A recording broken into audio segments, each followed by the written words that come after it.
Good morning students. कैसे हैं आप लोग? अच्छे हैं? Very good. अच्छा होना चाहिए सबको।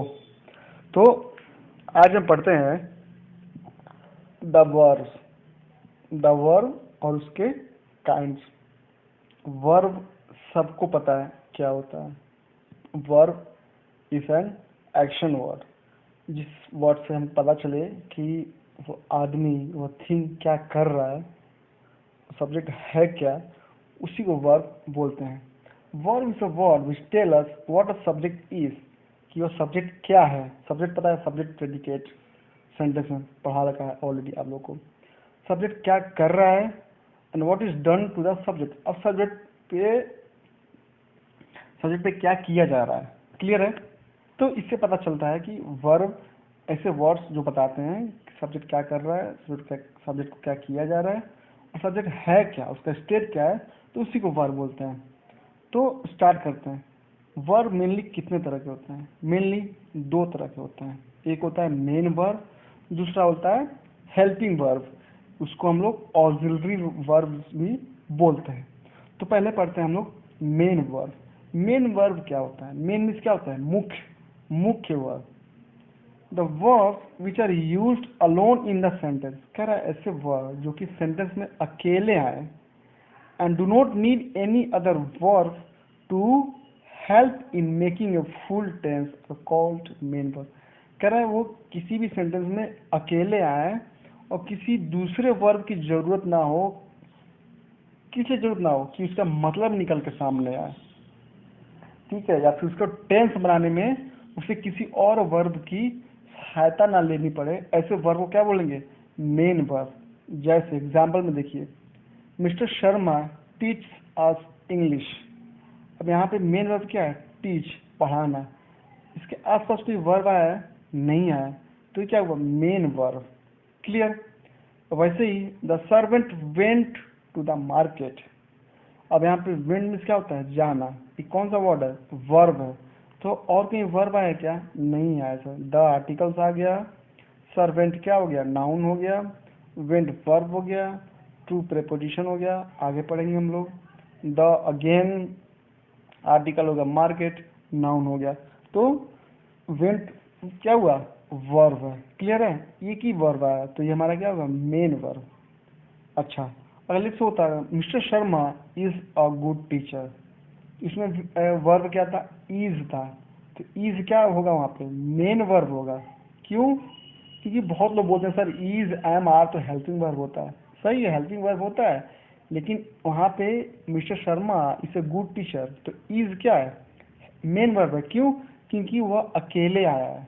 इसका डेफिनेशन समझिए। मेन वर्ब उसको बोलते हैं कि जो अकेले आया है फिर भी टेंस, उसे टेंस पता चल जाए, उसका मीनिंग पता चल जाए। क्लियर है? हाँ सर। अब इसको मेन वर्ब को हमने तीन भाग में बांटा है। कौन कौन सा है? पहला है ट्रांजिटिव वर्ब, सेकेंड है इनट्रांजिटिव वर्ब, थर्ड है लिंकिंग वर्ब्स। क्लियर है? तो आइए पढ़ते हैं ट्रांजिटिव वर्ब क्या होता है। कह रहा है a verb that requires an object. Object पता है, सब्जेक्ट। जब मैं सेंटेंस पढ़ा था आपको बताया था, सेंटेंस में क्या होता है? एक सब्जेक्ट होता है, प्रेडिकेट होता है। तो प्रेडिकेट पार्ट में ऑब्जेक्ट होता है, और ऑब्जेक्ट क्या होता है? हमेशा नाउन या प्रोनाउन ही होता है, हमेशा ही यही होता है। सब्जेक्ट में भी नाउन या प्रोनाउन ही होता है। तो क्या है कि a verb that requires an object after it to complete the sense is called the transitive verb. कह रहा है कि किसी भी सेंटेंस में कोई ऐसा वर्ब आए जिसको किसी ऑब्जेक्ट की जरूरत पड़े। क्यों? क्योंकि उसका मतलब निकल कर सामने आए, तो ऐसे वर्ब को ट्रांजिटिव वर्ब बोलते हैं। क्लियर है? अब बता रहे ऑब्जेक्ट के बारे में। आइए पढ़ते हैं ऑब्जेक्ट क्या है। कह ऑब्जेक्ट इज अ नाउन और pronoun which is used to complete the sense of a transitive verb। Object हमेशा नाउन या प्रोनाउन ही आएगा, इसके अलावा और कुछ नहीं आ सकता है। इट मे टेक वन और two object which are called direct और इनडायरेक्ट ऑब्जेक्ट। अब किसी सेंटेंस में क्या हो सकता है कि ऑब्जेक्ट एक भी हो सकता है और दो भी हो सकता है। क्लियर है? तो उसमें एक इनडायरेक्ट ऑब्जेक्ट होगा और एक डायरेक्ट ऑब्जेक्ट होगा। तो डायरेक्ट ऑब्जेक्ट क्या होता है और इनडायरेक्ट ऑब्जेक्ट क्या होता है? डायरेक्ट ऑब्जेक्ट होता है कि जिसमें सब्जेक्ट का मतलब डायरेक्ट प्रभाव पड़े, और इनडायरेक्ट मतलब कि इनडायरेक्ट प्रभाव पड़े। The word use for person, me, us, you, him, them are called indirect object. जो भी बेसिकली ऑलमोस्ट जो भी प्रोनाउन होते हैं वो इनडायरेक्ट ऑब्जेक्ट में आते हैं, और जो things while the words use for things are called direct object. जो भी बेसिकली नाउन होते हैं वो किस में आते हैं, जनरली वो नाउन में आते हैं, वो डायरेक्ट ऑब्जेक्ट में आते हैं। तो पता कैसे चलेगा कि डायरेक्ट ऑब्जेक्ट कौन है और इनडायरेक्ट ऑब्जेक्ट कौन है? सिंपल, हमको क्वेश्चन करना है whom to get an indirect object, किसको।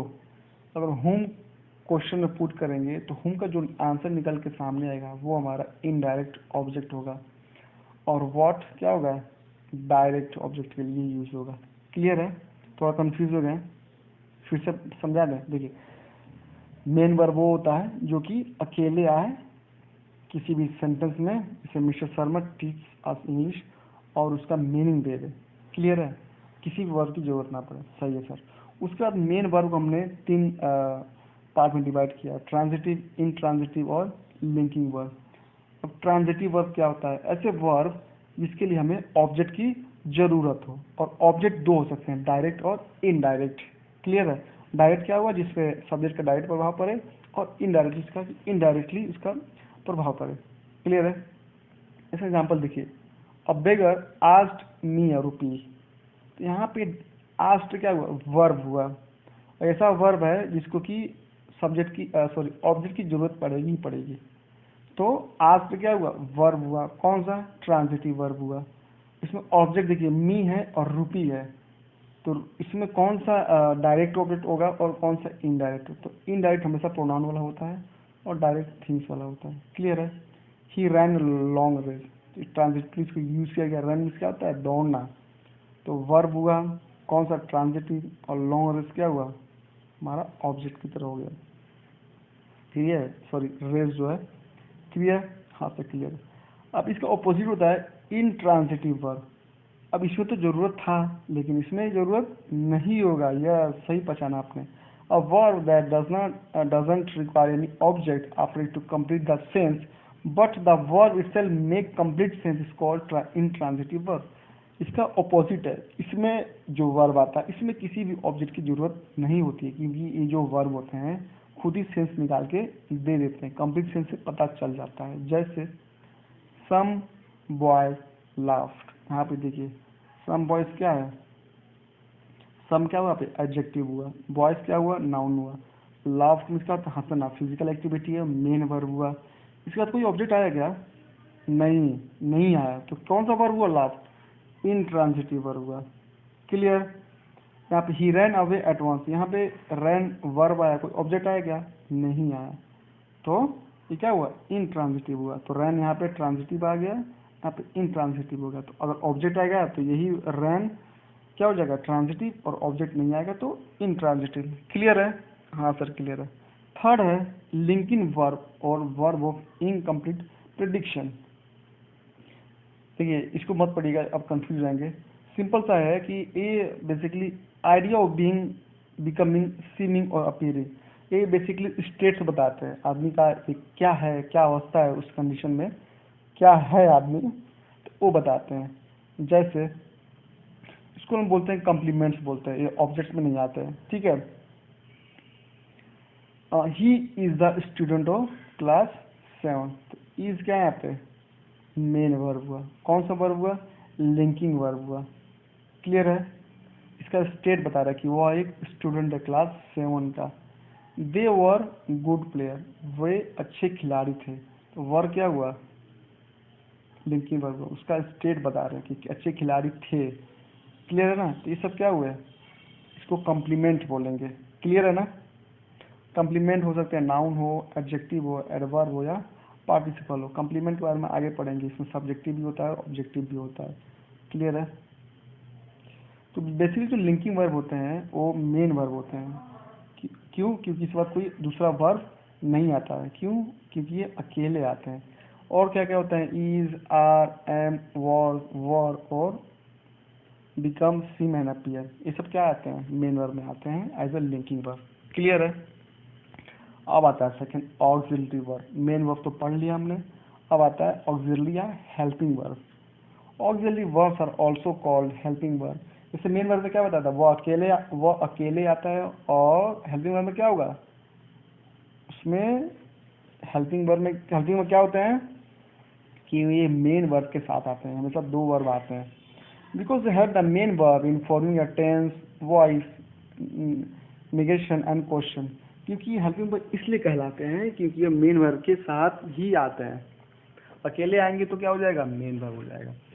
इसमें दो पार्ट होते हैं, एक होता है प्राइमरी, एक होता है मॉडल। इसको दो भाग में क्यों डिवाइड किया गया है, क्योंकि प्राइमरी जो है मेन वर्ब में भी आ जाता है और ये सब्जेक्ट के हिसाब से चेंज होता है, टेंस के हिसाब से चेंज होता है, लेकिन मॉडल जो होता है चेंज नहीं होता है।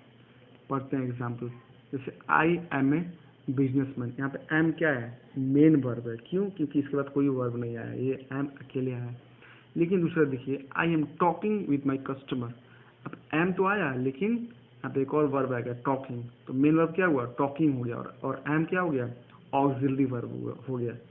क्लियर है, एम यहाँ भी आया था, मेन वर्ब था, लेकिन एम यहाँ आ गया तो ऑक्सिलरी वर्ब हो गया, हेल्पिंग वर्ब हो गया। क्यों, क्योंकि ये मेन वर्ब के साथ आया। वेरी गुड, आप समझ गए। He is a teacher, is क्या होगा, मेन वर्ब होगा। यहाँ पे he is teaching his class, तो टीचिंग हो जाएगा मेन वर्ब, और इज क्या हो जाएगा, हेल्पिंग वर्ब। सेम ऐसे ही हैज यहाँ पे मेन वर्ब, और हैज यहाँ पे हेल्पिंग वर्ब हो जाएगा, क्योंकि रीड आ गया।